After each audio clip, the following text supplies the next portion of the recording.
2001 was an exciting year for gaming. We got two brand new hardware platforms in Microsoft Xbox and Nintendo GameCube, along with many great first-party games like Halo Combat Evolved and Pikmin. But it wasn't just home consoles that got their share of great games, with the PC also getting titles like Max Payne and Red Faction, and in my opinion, the second expansion to the 1998 blockbuster Half-Life Blue Shift. Now, one of the greatest things that Half-Life ever did, or more specifically the Source engine did, was make it easy for fans to create mods for the original game. Despite me not knowing what I was doing at all, even I made a simple level in the level editor at the time. But for those who are far more adept in mod creation, some amazing mods were produced, with They Hunger and USS Darkstar standing out to me as highlights. But as good as these mods were, and they were really good in many cases, they lacked that official universe feeling as well as the polish you would expect from a very well-funded developer. Thankfully though, we didn't have to wait long to return to Black Mesa, with Opposing Force releasing in late 1999 to satiate that desire, and by all accounts, Opposing Force did really well. It was released to positive reviews and also sold very well. As for the next official installment we would get in the Half-Life series, it would come about in a little bit more of an unconventional way. So originally Blue Shift, whose working title was known as Guard Duty, was being developed as part of the Sega Dreamcast port of Half-Life, being an exclusive add-on for this version of the game. Now, for a variety of reasons, the Dreamcast version never materialised and was subsequently cancelled. However, the add-on to the port, which was known now as Blue Shift, and many new textures for this new version of the game were reworked into the Half-Life High Definition pack. More on that later. Now, while the first expansion had you playing as one of the Marines sent into Black Mesa, Blue Shift has you playing as a security guard called Barney Calhoun. Now, I'll be honest, I would have gladly played as the cleaner if that meant the chance to return to the mysterious Black Mesa research facility again. But the fact that it's one of the original game's characters and even crosses over into the narrative is a great thing. Now, I don't know if the developers always had a plan to cover the Black Mesa incident story from multiple perspectives, but it's still one of the very few games I can think of which allows you to experience a storyline from more than one perspective, with each new perspective adding incremental value to the last. When I finished Blue Shift, I really felt like the Black Mesa story had been thoroughly told. I knew we weren't going back to Black Mesa anytime soon because we'd covered all of the main narrative perspectives, and I think this is one of the reasons that I enjoyed the Half-Life trilogy so much, because it felt like a satisfying conclusion at the end, which is more than I can say for its sequel, although Half-Life Alyx has gone a little way to help unwind this though. But while the first two games in the trilogy released to overwhelmingly positive reviews, Blue Shift released to largely mixed reviews, with many reviews criticising the game's similarities to the previous entry as well as the short length. Now, personally, I really enjoyed the game. The similarities were a good thing for me. The formula and narrative I came to expect from the Half-Life universe was here in full force, and it was great. Likewise, the inclusion of the High Definition pack gave me a reason to go back to the past games to experience them with a new facelift. If you look at some re-releases for modern platforms today, you're sometimes charged full price just to experience a game on a newer platform with a slightly higher resolution. Red Dead Redemption comes to mind here. But with the HD pack, you could update both of the previous titles for a more modern platform, and that's exactly what I did and enjoyed it. The only elephant remaining in the room is the length, and yeah, it's a short game. Playing through the game for this video clocked in around 4 hours, and that was stopping to take notes. But given the game's heritage as an add-on for the Dreamcast version, along with the value you get from the HD texture pack, I don't personally believe this is a legitimate criticism. Before we continue, a massive thank you to everyone who supports the channel. If you enjoy this type of content, please do consider subscribing. It helps support the channel and you can be notified of new content the moment it drops. With that out of the way, let's put on our helmet, equip our 9mm Glock, and head back to 2001 to remember Half-Life Blue Shift. I don't think anyone's going to be surprised that gameplay is largely the same as the base game. Move through levels, solving some light environmental puzzles, interacting with NPCs, and of course combat, all in the name of the overall objective, which is escape Black Mesa. Of course, when I say the gameplay is largely the same as the base game, that means the good and the bad. All of those frustrating things from the base game, like certain platforming elements and questionable combat mechanics, are here in full force. But likewise, all of the great things like the overall immersion and environmental storytelling is here too. And there are some enhancements to the base game also. Scripted sequences, which were a high point for me in the original, return here with a lot more depth and frequency. One of the most memorable elements of the first game was its large set pieces, and these are here too, although with a smaller scale it must be said, but they are still engaging and immersive. One of the other things that contributes to the immersion is a lot more voice acting through the adventure. While Half-Life spoke to you in many ways without a lot of dialogue, for example, the excellent environmental storytelling, Blue Shift augments this by adding in a lot of voice acting to help propel the plot along faster, which in a much shorter adventure is to be expected. Now, this isn't to say that there isn't environmental storytelling as well, because there is, but more so this is complemented by a fair degree of voice acting. Like with Opposing Force, you're going to visit a lot of locations that were not covered in the previous entries, enabling you to experience a lot more of Black Mesa, with everything from a rail yard to an abandoned lab.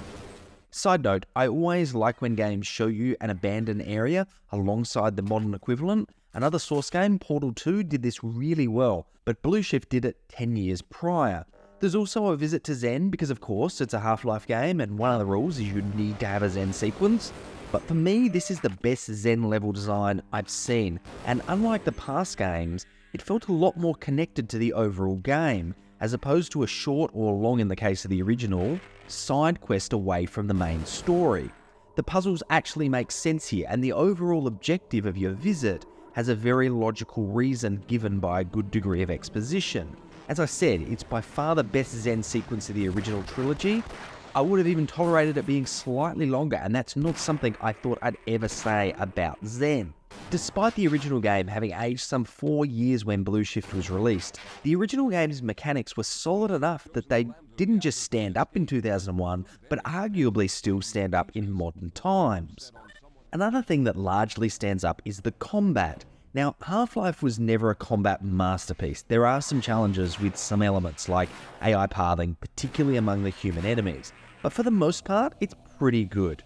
Given its shorter length, you get a more condensed roster of weapons, but they're still memorable and fun to use.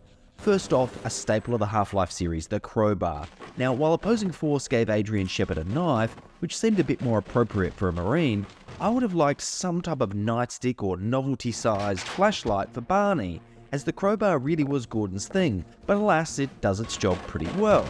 Next up is another staple of the Half-Life series, the 9mm pistol, as carried by the majority of Black Mesa security guards. This is one of the first ranged weapons you'll receive, and it's pretty versatile in taking care of the lower level enemies. It's also pretty accurate range. The trade-off obviously though is the stopping power, which is very limited. When you do need a little bit more firepower, you have the 357 Magnum, basically a much more powerful version of the 9mm. However, ammo is quite sparse for this weapon, meaning that you can't just brute force your way through the whole game with it. Like with the 9mm, it's also remarkably accurate at range, enabling you to down a lot of range foes with just one shot. Now we get to the meat and potatoes of the weapons, the shotgun. Very effective at close range, okay at medium range, terrible at long range. That about sums up the shotgun. The other call out is the reload time is quite slow, which means in some of the heavy marine areas, you're often going to need to switch to another weapon to finish the fight, as opposed to taking the time to reload. Overall though, probably my favourite weapon in the game. Now, one of the strangest side effects of the high-res texture pack was completely remodelling the SMG to an M4 assault rifle. No problems though, it still behaves largely the same and is quite useful when the enemy is fairly mobile. Of course, you also get the underbarrel grenade launcher, which 20 plus years later still never gets old to use. Now there's quite a few throwables in the game. First off, we have the humble grenade. If you've seen one, you've seen them all. Pull the pin, lob it to your enemy, it explodes. Not much to say here, it works as advertised. Next you have the satchel charge, which I admit I never really used in the previous Half-Life entries. However, in Blue Shift, I don't know if it's a differing level design, but I found myself using this quite a few times, particularly when dealing with concentrations of Marines. The train yard comes to mind here. Then we come to the last throwable, although this one's both alive and a real pain to use. Now, I incorrectly mentioned in my Opposing Force video that this was new to Opposing Force. It wasn't. It was just so useless to me in the original Half-Life I'd forgotten about that, and that is the Snar. I guess it's somewhat fun to use in a very select set of circumstances, but most of the time, you won't have any of them to throw, and when you do, half of the time they'll come back and attack you. Marvellous. The last weapon available in Blue Shift is a rocket launcher.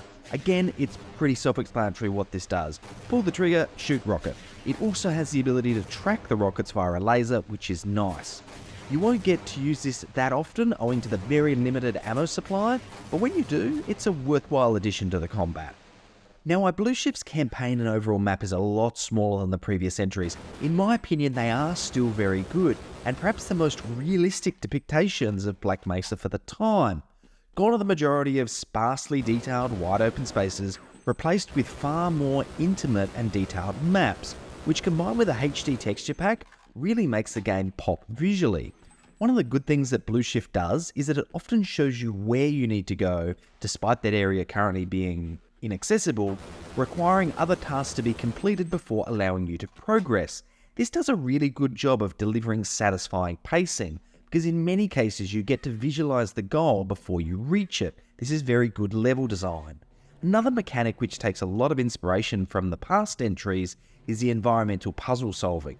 Many times throughout Blue Shift's campaign, you'll be presented with seemingly impassable environmental hazards, requiring you to activate a series of switches or move a set of items to progress. It's a lot more satisfying to solve a puzzle to progress in a level than a simple fetch quest for a red or yellow keycard.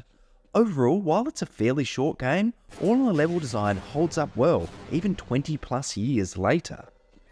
Sound design is what you've come to expect from the Half-Life series. You didn't buy Half-Life or Opposing Force for the soundtrack, and that's also the case with Blue Shift. But what is here is more than serviceable, and for the game's length, it includes quite a lot of dialogue, which is all really well done. Half-Life Blue Shift was never meant to be a fully featured game. As I mentioned, it was intended as a Dreamcast exclusive add-on, which accounts for its somewhat limited and not overly ambitious scope. But following the Half-Life formula, the game didn't need to be overly ambitious. The series was already doing so many things right, and the ability to play through the story from the perspective of a Black Mesa security guard was just another feather in the game's cap. Developer Crowbar Collective gave us an impressive third-party remake of Half-Life, simply called Black Mesa in 2020, and around the same time announced that they were working on a mod for Black Mesa known as Blue Shift, effectively reimagining the Blue Shift game inside of the Black Mesa engine. With 4 chapters currently complete and playable via the Steam community, we shouldn't have to wait too long for the rest of the game, which I'll definitely be picking up upon completion. Blue Shift was the last entry in the original Half-Life trilogy and capped off an impressive period in gaming history. Although we wouldn't have to wait too long to get the sequel Half-Life 2, but that's a video for another day. But that's enough from me. Do you agree or disagree with my opinions? Let me know down in the comments below. And as always, thanks for watching.